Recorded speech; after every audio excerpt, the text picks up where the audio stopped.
কিয়ামত আল্লাহ রাব্বুল আলামিন হঠাৎ করেই ঘটাবেন না, হঠাৎ করেই ঘটাবেন না। এই কিয়ামত একেবারে চূড়ান্ত পর্যায়ে যাওয়ার আগে কিছু লক্ষণ রয়েছে, ছোট বড় অনেক লক্ষণ রয়েছে। যেই ছোট বড় লক্ষণগুলো যখন পরিষ্কার সুস্পষ্ট হবে, তখনই বুঝতে হবে যে কিয়ামত খুব কাছাকাছি। ছোট লক্ষণগুলো যখন আসবে তখন বুঝতে হবে কিয়ামত খুব কাছাকাছি, আর বড় লক্ষণগুলো যখন আসবে তখন মনে হবে আর খুব বেশি দেরি নাই, বড় লক্ষণগুলো আসলেই খুব তাড়াতাড়ি কিয়ামত সংগঠিত হয়ে যাবে। বড় লক্ষণগুলো কি কি? কিয়ামতের 10টা বড় লক্ষণ হাদিসের মধ্যে আছে। তার মধ্য থেকে যেমন খুরুজুদ দাজ্জাল, যুহুরুদ দাজ্জাল, দাজ্জালের আত্মপ্রকাশ হওয়া। কিয়ামতের সবচেয়ে ভয়াবহ একটি ফিতনার নাম হলো খুরুজুদ দাজ্জাল, দাজ্জালের আবির্ভাব।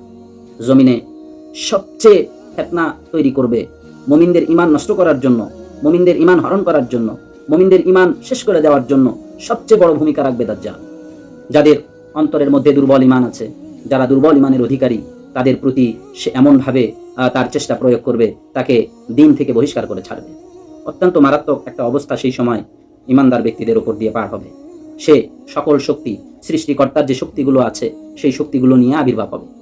যারা একমাত্র প্রকৃত মুমিন, প্রকৃত ঈমানদার, তারাই তাকে চিনবে, তার কপালে কাফের লেখা থাকবে। আর যাদের ঈমান দুর্বল, যাদের ঈমান একেবারেই হালকা, তারা তাকে চিনতে পারবে না। যাদের অন্তরের মধ্যে নেফাকি রয়েছে তারা তাকে চিনতে পারবে না, তার ওয়াসওয়াসায় পড়ে যাবে, তার খপ্পরে পড়ে যাবে এবং সে ঈমান হারা হয়ে ফেলবে। সম্মানিত সুধীবৃন্দ, দাজ্জাল কিয়ামতের আগে বের হবে। দাজ্জাল যখন বের হবে তখন বুঝতে হবে আর খুব বেশি দেরি নাই কিয়ামত, অর্থাৎ পৃথিবী শেষ হয়ে যাওয়ার, পৃথিবী ধ্বংস হয়ে যাওয়ার আর খুব বেশি দেরি নাই। এরপরে আরেকটি লক্ষণ হলো যে ঈসা আলাইহিস সালাতু ওয়াস সালামের আগমন।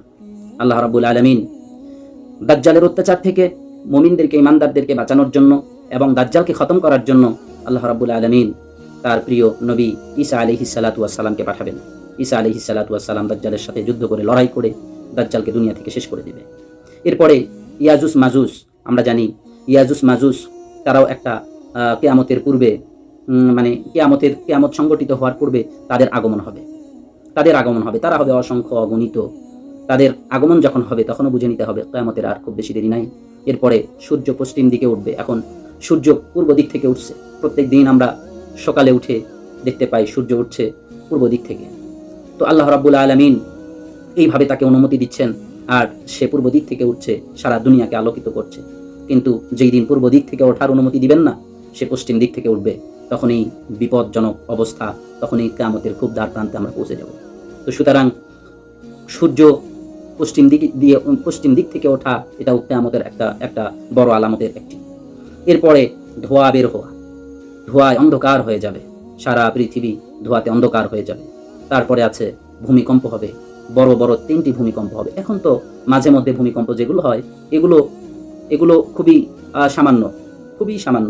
এতে হয়তো পরিমাণে একটু বড় হলে তখন হয়তো ক্ষতিগ্রস্তের পরিমাণটা বেড়ে যায়, ছোট হলে ক্ষতিগ্রস্তের পরিমাণটা কমে। তো সেই সময় ভূমিকম্প হবে বিরাট আকারের ভূমিকম্প। ইদা জুলজিলাতিল আরদু জিলজালাহা, জমিন ব্যাপকভাবে, প্রচন্ডভাবে কেঁপে উঠবে। ইদা জুলজিলাতিল আরদু জিলজালাহা ওয়া আখরাজাতিল আরদু আথকালাহা, জমিন তার পেট থেকে সকল ধনভাণ্ডার, খাদ্য ভাণ্ডারগুলো সেই দিন বের করে দিবে। আজকে আমরা জমিনে চাষ করলে ধান পাচ্ছি, চাষ করলে পাট পাচ্ছি, চাষ করলে সবজি পাচ্ছি, চাষ করলে অনেক কিছুই আমরা পাচ্ছি, আপেল, আঙ্গুর, বেদেনা, কমলা ইত্যাদি ইত্যাদি। এগুলো জমিনের মাঝে রিজার্ভ করা রয়েছে। আল্লাহ রাব্বুল আলামিন পরিমাণ মতো সেগুলো আমাদের জন্য খাদ্য স্বরূপ দিচ্ছেন। কিন্তু এই রিজার্ভ করা ভাণ্ডারটা কিয়ামতের আগে যখন বড় বড় ভূমিকম্প হবে, তার মধ্যে এই খাদ্যগুলো বের করে দেবে জমিন। এই খাদ্যগুলো বের করে দেবে, যে খাদ্যগুলো বের করার জন্য আমরা উঠে পড়ে লেগেছি, চাষ করেছি, শ্রম দিয়েছি, সেখানে পরিচর্যা করেছি, সেচ দিয়েছি, সার দিয়েছি, কীটনাশক দিয়েছি, কত কিছু আমরা প্রয়োগ করেছি জমিন থেকে আমরা ফসল উৎপাদন করার জন্য এবং সেটা খেয়ে আমরা জীবন ধারণ করার জন্য। কিন্তু সেই সময় আর এগুলো কিচ্ছু করতে হবে না, সব কিছু বের করে দেবে জমিন, সব কিছু বের করে দেবে। সেই দিন মানুষ হতভম্ব হয়ে যাবে, অবাক হয়ে যাবে, মানুষ তখন দিশেহারা হয়ে যাবে। অকাল ইনসানু মা লাহা, মানুষ বলবে জমিন কি হলো? আমরা এত কষ্ট করে ফসল উৎপাদন করার চেষ্টা করতাম, কিন্তু সে সময় আমরা ফসল অনেক সময় পেয়েছি, অনেক সময় পাইনি। আর আজকে কোনো সার প্রয়োগ নাই, কীটনাশক প্রয়োগ নাই, কোনো চাষাবাদ করা নাই, কিচ্ছু নাই, তুমি সব কিছু বের করছো। সেই দিন জমিন ইয়াউমাইদিন তুহাদ্দিসু আখবারহা, সেই দিন জমিন মানুষের সাথে কথা বলবে এবং এবং সে বলবে ইয়াউমাইদিন তুহাদ্দিসু আখবারহা বিআন্না রাব্বাকা আওহালাহা, যে তোমাদের রব আমাকে বলেছেন এগুলো বের করে দেওয়ার জন্য, তাই আমি এগুলো বের করে দিলাম। এইভাবে বের করে দেওয়ার জন্যই বলেছেন। সম্মানিত সুধীবৃন্দ, তো সেই দিন অত্যন্ত ভয়াবহ দিন, যেই দিন জমিন তার রিজার্ভ করা খাদ্যগুলো আমাদের জন্য বের করে দিবেন, দুনিয়াবাসীর জন্য বের করে দিবেন। সেই দিন আর আমরা খাইতেই পারবো না, আমাদের সময় খুব ঘনিয়ে আসবে। তখন আমাদের পেটের ভিতরে আর খাবারগুলো ঢুকবে না, তখন সময় খুব কাছাকাছি চলে আসবে এই দুনিয়া ধ্বংস হয়ে যাওয়ার। তো কিয়ামতের দিন, কিয়ামতের বড় আলামতের মধ্যে এটি একটি আলামত যে ভূমিকম্প হবে, 3টি বড় বড় ভূমিকম্প হবে। সেই দিন জমিন তার খাবারগুলো বের করে দিবে। এখন যেই ভূমিকম্পগুলো হয় সেগুলোতে এই খাদ্যগুলো বের করে দেয় না, সেই দিন বের করে দিবে।